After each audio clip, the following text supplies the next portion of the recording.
수백 번 계획을 세워봤지만 현실에서는 단 한 걸음도 나아가지 못했다면 바로 이 메시지가 당신을 바꿀 겁니다. 지금처럼 사실 건가요? 아니면 원하는 인생을 살 건가요? 이제 결심을 할 필요도 없이 원하는 것을 얻으세요. 매일을 치열하게 살아가는 사람들, 쉬지 않고 누구보다 열심히 살지만 움직이고 있을 뿐 앞으로 나아가는 느낌은 잊은 지가 오래. 그렇게 어느덧 제자리 걸음은 익숙해졌고 다른 인생은 나에겐 허락되지 않고 오로지 소수에게만 허락된 사치처럼 느껴지죠. 그리고 이 기분은 사회적, 경제적 성공을 이미 이룬 사람들에게도 공통적으로 찾아옵니다. 그럼 이 상태에서의 변화는 정말 불가능한 걸까요? 이번 영상에서 다뤄볼 주제는 바로 이 질문에 대한 현실적인 답변을 합니다. 변화가 가능하다고 말이죠. 그것도 아주 작게 시작해도 된다며 마주할 내일을 기대와 희망으로 채웁니다. 이번 영상에서는 루프, 원하는 것을 얻는 능력 속 변화를 만드는 인사이트를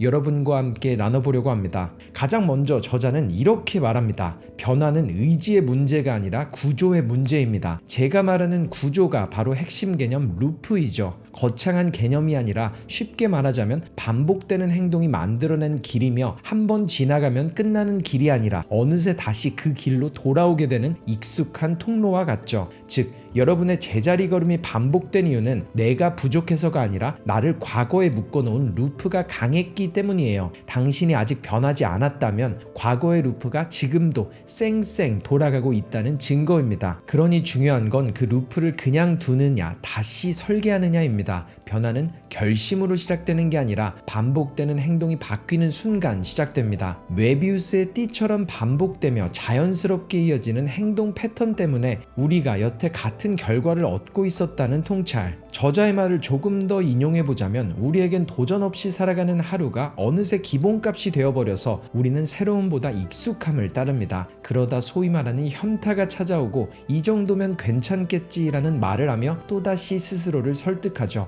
심지어 저자는 강남 한복판에 있는 한의원의 원장인데도 현타를 느꼈다며 이렇게 말합니다. 분명 열심히 살았는데 왜 마음은 편하지 않을까? 저 자신에게 수많은 의문이 떠올랐습니다. 하지만 실제로는 제 의지가 사라진 게 아니라 정체성을 유지하도록 세팅된 제 안의 구조, 즉 루프가 작동하고 있었을 뿐이었죠. 삶은 가만히 있는 것처럼 보여도 실제로는 늘 어딘가로 흐르고 대부분 아주 느린 속도로 아래쪽을 향한다. 그저 변화가 너무 느려서 알아차리지 못할 뿐이다. 이런 저자의 글처럼 내려가는 삶, 우리는 어떻게 다시 성장 궤도에 오를 수 있을까요? 가장 쉬운 첫 번째 시작점은 한 가지 질문을 바꿔보는 것으로 우리는 엄청난 추진력을 만들 수 있습니다. 나는 왜 실행을 못할까가 아니라 나는 지금 어떤 루프 위에서 행동하고 있는가? 왜 나는 항상 비슷한 선택으로 돌아올까? 이런 질문들을 스스로에게 물어보는 거죠. 저자는 마치 지구상에 존재하는 중력처럼 삶에서도 우리를 익숙한 자리로 다시 끌어당기는 중력이 있다고 말합니다. 누군가에게 그 중력은 실패가, 또 다른 누군가에는 자기 의심이 될 수 있겠죠. 그러니까 우리에게 필요한 건 결심의 문제라고 생각하기보다는 자신을 끌어내리려는 힘보다 아주 조금 더 강한 올라가는 힘을 만들어내는 하나의 과정이면 된다고 말합니다. 같은 상황이어도 어떤 이는 성공의 가능성을 떠올리고 어떤 이는 실패의 그림자를 떠올립니다. 이 차이는 재능이나 성격 이전에 각자의 삶에 오래도록 작용해온 루프의 크기와 방향에서 나오는 거예요. 제가 성공한 사람들을 가까이에서 보며 한 가지 공통점을 발견했는데 그들도 환경이라는 중력에서 자유로운 존재가 되지는 못했습니다. 하지만 다른 점은 자신을 붙잡아두던 루프보다 조금 더 큰 루프를 만들었을 뿐이죠. 그렇게 새로운 루프는 새로운 방향을 보게 했고 새로운 미래를 만들었습니다. 세상을 보는 방식이 미래를 결정하니까요. 이 부분을 다른 말로 풀어보자면 핵심은 내가 루프를 움직이느냐 아니면 과거의 루프가 나를 움직이느냐, 이 차이가 삶의 방향을 완전히 바꿉니다. 자, 그럼 여기서 한 가지 질문을 해볼게요. 여러분은 삶에서 무엇을 반복하고 계신가요? 저자가 말하는 변화의 행동이 사실 크고 어려운 행동들은 아닙니다. 실제로는 너무나도 사소한 행동이죠. 잠자기 전에 휴대폰을 방 밖에 놓는 행동, 눈에 잘 띄는 곳에 운동화를 두며 미뤄왔던 운동을 쉽게 만드는 행동까지, 마치 열차는 정해진 선로만을 달리니까 그 선로를 바꾸는 사소한 행동으로 쉽게 시작하는 겁니다. 그 이후로 저자는 변화가 마음이 아니라 우리가 해왔던 루프를 찾고 물리적 배치나 동선의 변경 같은 소소한 환경의 변화가 필요하다고 말하는 거죠. 매번 마음을 다잡지 않아도 됩니다. 스스로를 탓할 필요도 없죠. 그저 무엇이 눈에 보이고 무엇이 손에 닿고 무엇이 가장 먼저 나를 부르는지 알아보세요. 그리고 그 신호를 바꾸는 순간 루프는 의외로 조용하게 방향을 트니까요. 실제로 이 방법은 저자만의 경험이 아닌 스탠퍼드 대학교에서 실시한 행동 설계 연구 결과로도 증명되었습니다. 그 연구에 따르면 행동 변화를 위해서는 의도를 강화하는 것보다 구조를 설계하는 편이 효과적이라고 했죠. 즉, 새로운 루프를 형성하는 기반을 만들어서 환경과 흐름을 바꿔놓기만 하면 그 속에서 반복되던 잘못된 루프도 자연스럽게 깨지며 우리는 변화를 마주할 겁니다. 저자는 이렇게 덧붙였죠. 물론 한 번에 완성되지는 않을 겁니다. 생활 속에서 언제 어떤 조건에서 어떤 결과가 반복되는지를 차분히 기록하는 일이 필요해요. 사건을 하나하나 놓고 보면 우연처럼 보이지만 시간의 축적에 올려놓는 순간 패턴은 선명해지기 시작합니다. 반복되는 시점, 조건, 전조 증상이 그렇게 드러나요.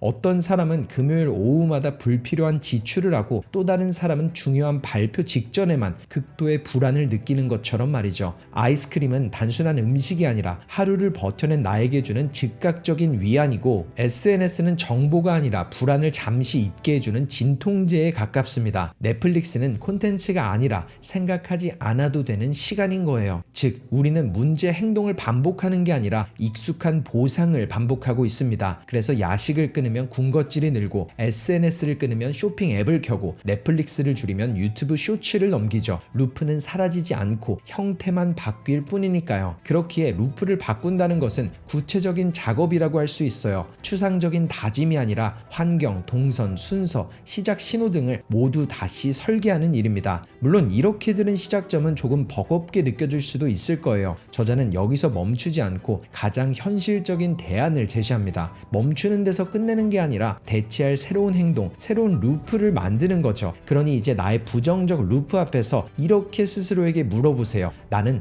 무엇을 반복할 것인가? 그리고 중요한 원칙이 하나 더 있죠. 새로운 루프는 잘 해낼 수 있는 행동이 아니라 실패할 수 없을 만큼 작은 행동이어야 한다는 점입니다. 우리는 하고 싶은 일을 못하는 게 아니라 하기 어려운 일을 계속 목표로 삼기 때문에 실패하니까요. 그래서 새로운 루프의 시작점은 늘 우습게 느껴질 정도로 작아야 합니다. 이처럼 작은 반복의 중요성을 언급한 저자, 사실 우리의 목표는 결과가 아니라 정체성을 강화하는 행동을 반복한다는 그런 목적을 가지고 나아가야 합니다. 매일 완벽하게 그 행동을 반복하는 사람이 아니라 하루를 쉬었다가도 다시 그 행동을 할 수 있는 나는 이런 사람이다 라는 정체성을 스스로가 인식해야 하는 거죠. 즉, 간단히 요약하자면 이렇습니다. 첫째, 그 행동이 시작되는 신호를 분명히 보기. 둘째, 기존의 행동을 끊으려 하지 말고 다른 행동으로 대체하기. 셋째, 의식 없이 실천할 만큼 작고 구체적인 행동을 반복하기. 심리학자 빅터 프랭클은 이렇게 말했다고 합니다. 자극과 반응 사이에는 공간이 있다. 그 공간에서 우리는 반응을 선택할 수 있다. 자극과 반응 사이의 공간을 알고 미리 정해둔 새롭고 작은 반응을 선택하는 게 바로 루프의 핵심인 거죠. 그리고 두뇌의 자동 반응 회로를 조금 더 수월하게 바꾸기 위한 3가지 방법들이 여기 있습니다. 첫 번째는 3초 지연 전략으로 예전 루프의 행동이 나오려고 할 때 단 3초만 호흡하며 멈추는 것입니다. 두뇌 속 새로운 루프가 나올 수 있도록 시간을 벌어주는 거죠. 두 번째는 잠시 멈춤 루프를 만드는 것. 물론 첫 번째와 비슷하다고 생각할 수도 있지만 두 번째 방법은 미리 정해둔 작은 행동을 하며 무의식적인 반응을 끊어내는 거죠. 예를 들어 노트에 간단히 메모를 하는 것, 아니면 잠시 걸어보거나 따뜻한 티를 마셔봐도 좋습니다. 그렇게 즉흥적인 반응이 아닌 미리 정해둔 작은 행동을 해보세요. 그리고 마지막 3번째 방법은 기록과 피드백을 활용하는 겁니다. 하루를 보내며 반응을 멈추지 못한 순간을 간단하게 적어보면서 어떤 어떤 상황에서 반복된 건지 돌아보는 거죠. 저자는 말합니다. 기록은 자기 인식의 한계를 보완합니다. 기록은 있는 그대로의 흔적을 보여주고 실패한 순간도 성공적으로 멈춘 순간도 남기는 순간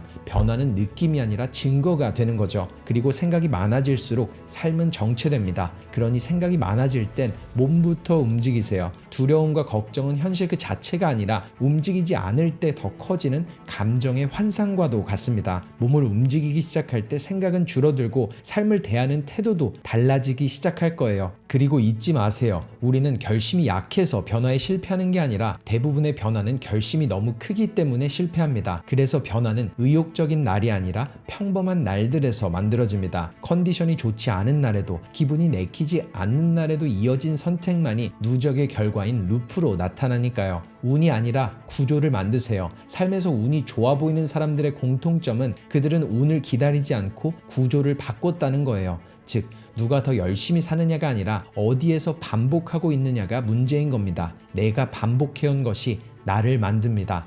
여러분은 지금 어디에서 반복하고 있나요? 사실 알게 모르게 우리는 다른 하루 속 같은 행동으로 하루를 채워갔습니다. 새로움이 없는 인생은 지루하고 또 느껴지는 체감 시간은 더 빨라져요. 어느새 한 달, 반년, 그리고 한 해가 지나고 별반 달라지는 게 없다고 생각하며 어느새 희망은 점점 사라져갔습니다. 또 변화라는 단어는 점점 더 어려워 보였죠. 하지만 저자가 말한 루프 속 인사이트는 조금 다르게 다가왔습니다. 아주 큰 결심이 필요한 게 아니라 더 나은 작은 행동의 축적이 필요한 것이고, 그렇게 나열된 방법을 따라가는 것은 변화가 특정된 소수에게만 허락된 게 아니라 나에게도 허락된 약속처럼 느끼게 했죠. 그래서 이 메시지는 분명 무기력한 메일을 보내던 분들과 결심으로도 변화를 만들지 못한 분들께 더 큰 인생을 보여줄 거란 생각이 들었어요. 여러분은 어떠신가요? 영상 속 느낀 점과 여러분의 새로운 루프를 댓글로 공유해 주세요. 그럼 저는 다음 영상에서 찾아뵙겠습니다. 감사합니다. 터닝포인트였습니다.